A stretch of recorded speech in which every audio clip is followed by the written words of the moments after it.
안녕하십니까. 평양만사 김길선입니다. 실용절대주의 북한학 20번째 강의를 시작하겠습니다. 제가 왜 북한노동당 중앙위원회에 대해 20차례 넘어가면서 얘기하고 있는가? 이것은 북한이 자유화된 시점에서 북한노동당의 전면적 해체에서 노동당 중앙위원회가 탈의했기 때문에 그렇습니다. 왜 해체해야 하는가? 이 법적 정유적 기준을 세워야 되기 때문에 이렇게 길게 나가고 있다는 점 말씀드립니다. 이 시간에는 김일성 족속이 당 중앙위원회 기본 부서라고 규정했고, 김일성 족속이 부여한 전체 인민을 상대로 한 사상 교양, 사상 세뇌 권능을 행사하고 있는 북한노동당 중앙위원회 선전선동부의 강령과에 대해서 제가 직접 겪은 그대로 말씀드리겠습니다. 김일성 족속은, 특히 김일성은 선전선동부 강령과에 대해 늘 이렇게 제창했습니다. 한꺼번에 수많은 대중을 교양할 수 있는 가장 위력한 대중사상 교양이 포라고 딱 얘기했습니다. 포, 무기입니다. 선전선동부 강령과의 직능은 김일성 족속이 항시 제창한 강연회는 한 번에 많은 대중을 교양할 수 있는 사상교양이 포와도 같다. 또 김일성 족속은 강연회는 수령이 직접 조직하는 회의에 참가하는 사람을 제외하고는 한 사람도 빠짐없이 참가해야 한다. 또 강연회에 정당한 이유와 근거가 없이 3번 이상 빠질 때는 엄격한 처벌을 가해야 한다. 이렇게 엄정한 균을까지 세워놨습니다. 김일성 족속은 이것도 안심치 않아서 북한 지상의 법이라고 규정한 유일한 실정법인 당의 일정 용도체계 확립의 10대 원칙 제4조 관련 조항에 이렇게 쪼아박아였습니다.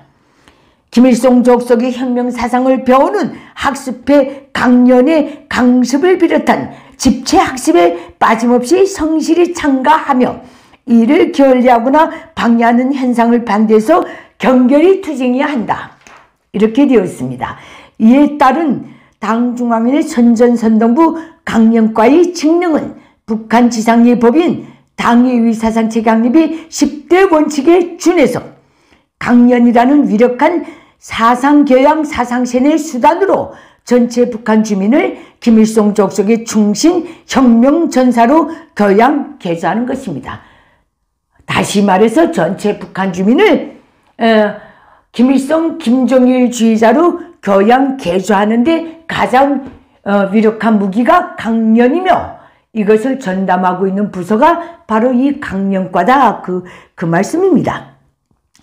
김일성 족속이 수립한 강연을 통한 전체 주민 사상교양, 사상 세뇌 시스템의 제일 탑에 있는 것이 무엇인가? 바로 그 지독한 도요 강연의 제도입니다. 그러면 선전선동부 강연과의 역할에 대해서 말씀드리겠습니다. 선전선동부 강연과의 역할은 김일성 족속의 주민 사상교양 및 사상세뇌 야망과 방향에 따라 북한의 전당 전민 각 분야 각 부문을 상대로 매해 상반년도 하반년도 강연 내용의 총적 방향과 주제를 계획화한 뒤 사상사업에서의 수령이 유일관리제 원칙에 따라 수령 족속의 비준을 받은 뒤 북한 전역의 당조직이 선전부들에 하달하며 매해 소위 민족 최대의 명절이라고 하는 김일성 족속 생일을 계기로 수령 족속 위대성 교양 차원에서 전당 전 사회적인 기념 강연회, 로금 강연회를 조직하며 김일성, 김정일이 대진다면은 대진날 추모 기념 강연회, 로금 강연회가 더 포함됐습니다. 이 경우에 강연 제강 초안은 노동당 출판사가 작성해서 강령과의 엄격한 검토를 거친 뒤 사상사업에서의 수령의 유의관리제 원칙에 따라 수령 족속이 직접적인 비준을 받아서 집행하게 되어 있습니다. 매해 당 창건 기념일, 공화국 창건 기념일, 북한군 기념일 등등등등을 계기로 전당 전 사회적인 기념 강연을 조직하며, 이 경우에도 강연제강 초안은 노동당 출판사가 작성해서 강령과의 엄격한 검토를 거친 뒤 사상사업에서의 수령의 유일관리제 원칙에 따라 수령족석이 직접 비준한 뒤에야 집행하게 되어 있습니다. 또 북한 각 분야, 각 부문의 소위 수령 용도 업적 기념일을 계기로 분야별, 부문별 기념 강연회, 로금 강연회를 조직 집행하며, 이 경우에도 역시 각 분야, 각 부문에서 먼저 강연제강 초안을 작성해서 선전선동부 강연과가 엄격히 검토 심사한 뒤 당 사상사업에서의 수령의 유일관리제 원칙에 따라 수령족석에 올려서 직접 비준을 받은 뒤 해당 분야, 해당 부문에 하달해서 집행하도록 하는 역할을 수행하며, 다음 전인민적 사상교양 시스템인 토요강연회 집행정령을 감시 통제하며, 기타 각 분야와 부문, 직업군별로 소위 국제정세, 특별강연회, 통보강연회 등을 조직 집행한다. 이렇게 되어 있는데 기본 역할은 여기에 하나가 더 붙습니다. 수령족석이 직접 수립하고 규정한 강연 강사의 날 운용을 관리 감독한다. 이렇게 되어 있습니다. 북한 전역의 강연 강사는 해당 노동당 조직이 선발해서 상급당이 비준을 받은 다음 정식 임명합니다. 제가 속했던 출판사인 경우 우리 부서의 부장 조규병입니다. 이분이 돌아가셨기 때문에 제가 이름을 밝힙니다.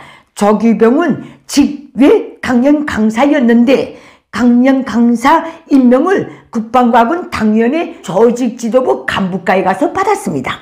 그리고 몇 달에 한 번씩 진행되는 강연 강사의 날을 운운하면서 쩍하면 상급당에 올라가서 며칠 동안 내려오질 않더라고요.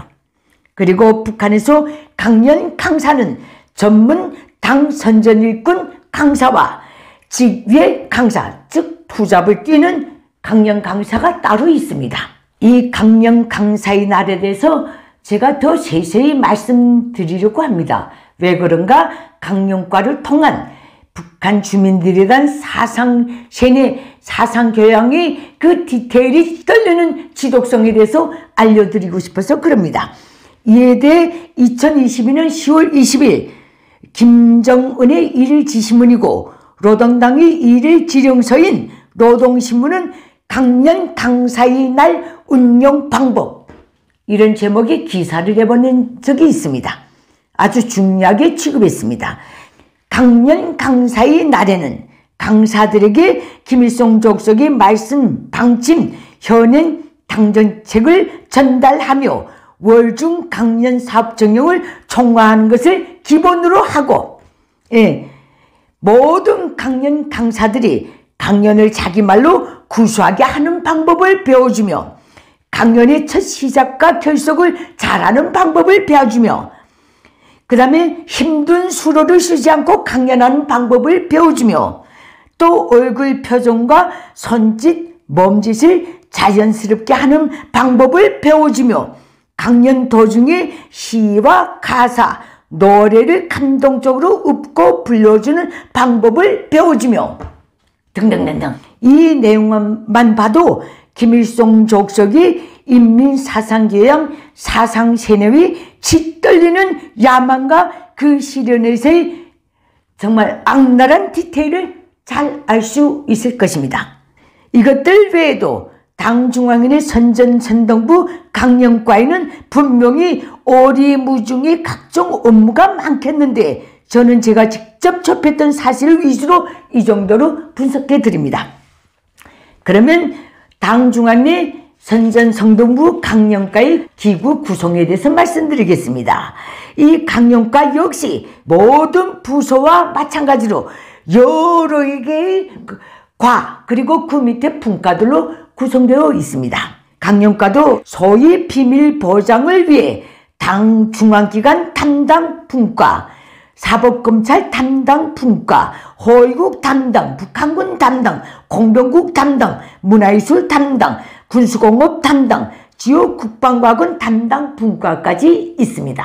이 모든 장벽은 김일성 적석이 그렇게 좋아하는 비밀 보장 때문에 그렇습니다. 북한의 모든 김일성 적석의 그 모든 행적이 투명하게 밝혀질 때는 저 체제가 붕괴되기 때문에 이런 조치를 끊임없이 시작부터 끝까지 오늘날까지 줄기차게 강력하게 가장 엄격하게 실시하고 있다는 점을 말씀드립니다. 제가 이거를 어떻게 하는가? 제가 1990년도부터 국방과학원 기념 강연 제강, 로금 강연 제강 등을 직접 초안을 썼으며 제가 직접 썼습니다. 그것도 비밀 때문에 제 혼자 통원돼서 썼습니다. 비밀 보장 때문에 같은 출판사의 기자한테도 알려줄 수가 없답니다. 그리고 직접 썼을 뿐만 아니라 당중앙원의 선전선동부 강연과 중에서도 국방과학 담당 분과에 들어가서 원고 검토, 원고 수정 방향을 직접 받았기 때문에 이런 시스템을 알고 있는 것입니다. 당중앙원의 선전선동부 강연과에 대해서 분석하자니까 저를 분기 충천하게 했던 한 가지 사실을 이 당중앙원의 선전선동부 강연과에 드나들면서 겪었습니다. 평양의 당중앙위원회 군에는 창광산을 직선거리로 허위국이 관리하는 1접수구하고 2접수구가 있습니다. 여기서 1접수구는 지금 현재 러시아 대사관이 주재하고 있는 그 방향에 있고, 2접수구는 현재 평양역 가까이 있는 고려호텔 근처에 딱 있습니다. 근처에. 그러니까 제가 1989년부터 드나들었던 당중앙의 군수공업부 청사는 이 접수구에 가까웠고, 제가 1992년에 처음으로 호출을 받고 갔던 당중앙의 선전선동부 청사는 1접수구 가까이에 있습니다. 그래서 아침 첫 시간에 그 1접수구로 갔더니 그 마지막 줄 서서 쭉 들어가서 접수하자고 하니 거기 호위 군관이 여자는 1접수구로 드나들 수 없다. 2접수구로 가서 선동부로 찾아가라. 이렇게 저한테 말하더라고요. 창광산을 반바꾸나 돌아서 2접수구로 들어간 후 제가 선전선동부 강연과 국방과학 담당 지도원을 만나서 왜 1접수구로는 여자가 못 들어가는가?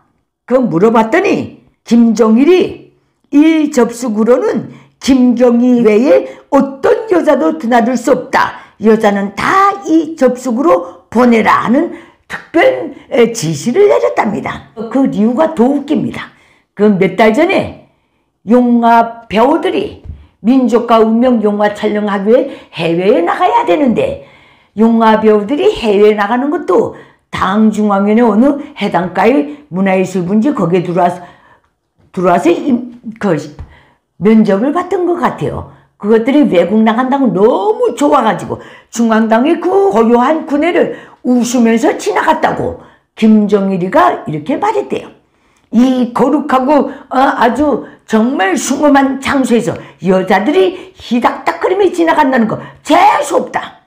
그래서 1접수구로는 여자를 절대 통과시키지 말라. 이런 지시를 내렸다고 하더라고요. 이 한 가지 사실만 놓고 봐도 북한 노동당의 사이비 정체성을 잘 알 수 있을 것입니다. 이것이 김일성 적석이 변질시킨 소위 공산 북한의 사이비 정당인 노동당의 작태입니다. 이것으로서 당중앙위원회 선전선동부 강연과에 대한 분석을 마치도록 하겠습니다. 감사합니다.